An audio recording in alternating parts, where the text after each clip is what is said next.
So you're thinking about moving to Jacksonville, Florida, but you're kind of interested in Green Cove Springs and you're wondering, I wonder what that place is like. What's some pros and cons?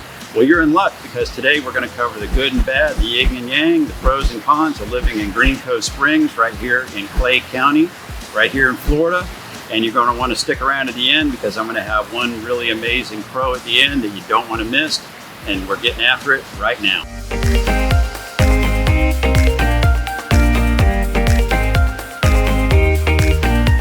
If this is your first time to this channel and you want to know everything about living in Jacksonville, Florida, or like today, Green Cove Springs, subscribe below and tap the bell for notifications so you can be the first to learn about the current market conditions here in Jacksonville. My name's Jay White and I'm a local real estate agent, and we get calls, texts, emails every day from people just like you that are looking for help moving to this area, and we absolutely love it. So whether you're moving in 9 days or 90 days, give us a call, shoot us a text, send us an email, or even click that Zoom link. We're happy to help you make a smooth move to Jacksonville. So let's not wait around. Let's get started on the pros and cons. Here we go. So we're going to talk about the pros and cons in living in Green Cove Springs, Florida. Green Cove Springs is a small town in Clay County. It's just across the river from St. Johns County. I did a video on St. Johns, multiple videos on St. Johns. So St. Johns is just across the river off of State Road 16. And just across on the Clay County side is Green Cove Springs. So here's the first pro, which is going to be affordable housing. Green Cove Springs, you can still buy a single family home here, brand new construction, for under $300,000. It's a 3-bedroom, 2-bath with a 2-car garage, great planned community. You can still do it for under $300,000. The median price for a home here is $327,000. You can definitely go, much higher and build a much larger house or buy a much larger house. If you want to go smaller, there's also options, of course, for that too. But yeah, Green Cove Springs, as far as affordable housing, available housing, I've featured many new construction communities, that are in this area. And of course, if you want to buy a resale home, we can help you with that too. So here's one of the cons. Believe it or not, there's actually a little bit of traffic here during rush hour. So from I'd say from 4 till 7, you are going to have some traffic that loads up in the middle of town, right off State Road 17. There's like 3 traffic lights, and during that period of time, the cars will kind of load up there, and they get cleared out as the traffic lights change. But you'll have a little bit of backup there. You're also going to get a little bit of backup in the residential areas where they've built a lot of the new construction homes. Those roads are still 2-lane roads, and when you put that many folks in all at one time in those areas, they have to expand the roadways and widen the roadways, and that's going to take a little bit of time. So you have to ask yourself, is it worth it to buy here now, get ahead of the curve, have some baked in equity, because I can tell you that over time, this town is probably going to boom, and I'll elaborate on that later on down the line, and especially in my map video, so you'll want to check that out. Here's another pro. The county headquarters for Clay County is right here in Green Cove Springs. So the courthouse, all of the administrative offices, the police department, all that stuff, it's right here in Green Cove Springs.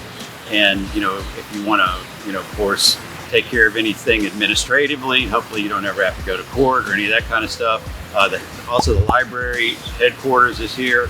Everything's right here in Clay County. The headquarters of Clay County is right here in Green Cove Springs. Here's a con, which is going to be heat and humidity. Here in Florida, and even in North Florida, and even here in Green Cove Springs, you are going to have some months with heat and humidity. I would say probably 5 months of the year, you could potentially have true temps that are going to get up into the 90s. It'll feel like it's over 100, but it won't get over 100.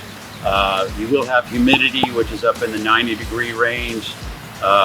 You will get daily rain in a lot of cases, sometimes some thunder showers, but they don't last very long. But everything's, pretty much clean and green around here. You can see for yourself. I would say that it's definitely worth it also to live here, because in the wintertime though, it's going to be very nice. Like today, we're in February, the beginning of February when I shot this, and I'm wearing a t-shirt and shorts, and hopefully you're not seeing too much perspiration on my shirt here.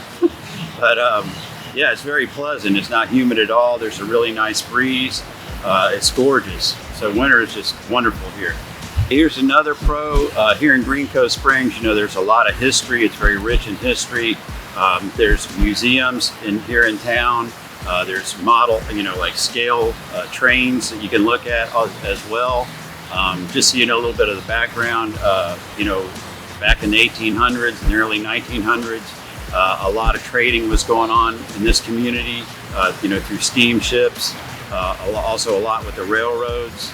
But if you look around town, there's still a lot of vintage, historic homes, which of course you could purchase as well or restore. But yeah, it's just a wonderful area for history, and it's great.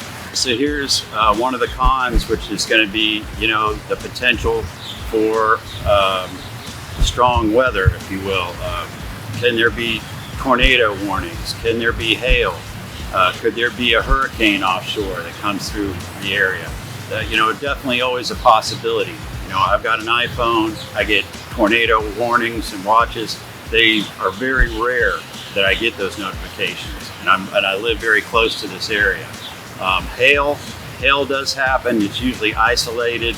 If you have a hail occurrence and you own a home, you would probably want to get your roof checked out, because potentially you could have a claim, and that's the reason, you know, that you want to have homeowners insurance, of course, and you got to have it if you have a mortgage. So anyway, that covers you for the hail piece. As far as hurricanes go, you know, we're very much inland at this point, so you are not right off of the coast. You don't have to worry about the ocean coming anywhere close to here. Can the tidal surge impact the level of the St. Johns River?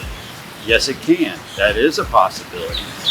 Can there be strong winds that might come across the river and impact boat docks? Yes, it definitely can happen. It can happen, yes. But that's definitely things that you want to take into consideration. Is it worth living here overall, despite those things? I would have to say, I think so. Yes, it is. Here's another pro, which is obvious, but you know, you're very close to the river, so you're going to have, you know, beautiful sunrises over the river, over the creeks. Of course, you can have sunsets. You've got fishing, boating, water skiing. It's just, you know, it's gorgeous. And you don't have to worry about, you know, saltwater impacts or any of that kind of stuff on your boat, because you're not going to get barnacles in here or any of that kind of stuff. Salt spray on your windows, you're not going to get any of that in here. It's just a gorgeous place. And I don't know if you can hear, but you're actually hearing the sound of a running spring. So that's spring water coming out of the spring here at Spring Park. That's what you're hearing. And this pool right over here is fed by that spring. So it stays pretty much the same temperature year round. Should be around 72 degrees year round. Wonderful. Here's one of the cons, you know, living in Florida, which I have, you know, for a lot of years of my life, in Green Cove Springs too. Do we have bugs? Do we have insects? Yeah, yes we do. As far as termites go, you want to get any home that you buy inspected for a WDO, that's a wood destroying organism inspection, and that covers termites, fungus, anything that can eat wood, carpenter ants, that covers you on all that stuff, you know, like termites. As far as fire ants go, you want to teach your kids not to kick ant beds, let them know what an ant bed looks like, don't walk in ant beds. Are there fire ants here? Yes, they are. Can you treat the fire ants for fire ants? Yes, you can. But there's also wasps, hornets, bees during pollination season, all this flowering. Yeah, there's bees everywhere. Do they attack you or any of that kind of stuff? No. I've never been attacked by a bee or a wasp or a hornet or any of that stuff. Have I ever accidentally put my hand on one or near one and gotten stung accidentally? Yes. Luckily, I'm not allergic to those types of things, but you know, if you are, you know, you need to be aware of it in case you might ever potentially get stung. I recommend that you have at least quarterly pest control on your home. If you can, and not even internal pest control inside the home. If you can control the exterior of the home, you're not going to have a problem with cockroaches and vermin and that kind of stuff coming in your house. As long as you treat the outside and you don't have any like holes and things where things can enter your house. You want to have screens over your soffits, all that kind of stuff. Garage door seals properly, all those kind of things. You're not going to have any problems with bugs and that kind of stuff coming into your house. Here's another pro. I feel like people here are friendly, and they talk to you. They nod their heads. They're friendly. It's a small town. We're here in the South, and people here are not standoffish or overly protective. We're a military area. There's a lot of people that come into this area from outside of Jacksonville and out of Clay County and out of Green Cove Springs. A lot of people have settled here over time. And, that's just, I'll have to say as a whole, everybody that I've met in this area, and, in the neighborhoods and the coffee shops and the restaurants and the stores, they all seem to be very friendly. And, the folks that I've talked to in the communities, they love living here. Here's one of the cons. This is a rural area. It is a small town. Is it going to change over time? Undoubtedly it will. But at this very moment, you have like a huge diversity of shopping and stores. No. You got Dollar Generals, you got coffee shops, you got a Mexican restaurant, you have a Winn-Dixie, you have an Ace Hardware, that kind of thing. If you want a lot more shopping than that, you're going to want to go across 16, across the bridge over to St. John's, and go to Durban Pavilion Shopping Center over there. That's going to be about 20 minutes by car. Or if you want to go and that's in St. Johns County, if you want to go off of 17 and just go north, and right here in Clay County, you just run up to Fleming Island. Fleming Island is a very nice, thriving community. Is the cost of living going to be higher than Green Cove Springs? It is, but again, there's tons of shopping up there. You got Home Depot, multiple grocery stores, all types of restaurants, clothing stores, anything that you want up there. You have it in Fleming Island, 15 minutes away. And as this town, as Green Cove Springs does develop over time, I know there's going to be more and more businesses coming here. And why it's attractive here, you'll find out in a moment. So this is the biggest pro in my mind of Green Cove Springs. I feel like there's a very high potential here for earning equity. If you buy and hold a property here, whether it be commercial or residential, if you buy now and hold, not necessarily do a flip, or buy and hold, I feel like you're going to come out ahead, in just a few years. There is a high-speed toll road. It's called SR23, and it's going to be multiple lanes, and they've already started building it, and it starts over off of I-10 West, and it comes around the interior of Jacksonville, and it's going to be, the electronic tolls. It'll either use SunPass or pay by tag, and it's going to come around, and it's going to come around the outside of Green Cove Springs, and it's going to go across the St. Johns River. So the two-lane bridge, which is very low to the water, and again, only 2 lanes, those are very rare in Florida. State Road 16 bridge is going to be replaced.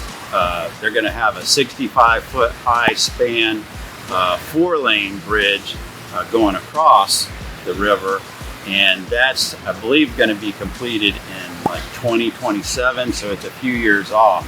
But once that connects over with St. Johns County, this area is just going to be wide open, because people are going to be able to go from I-95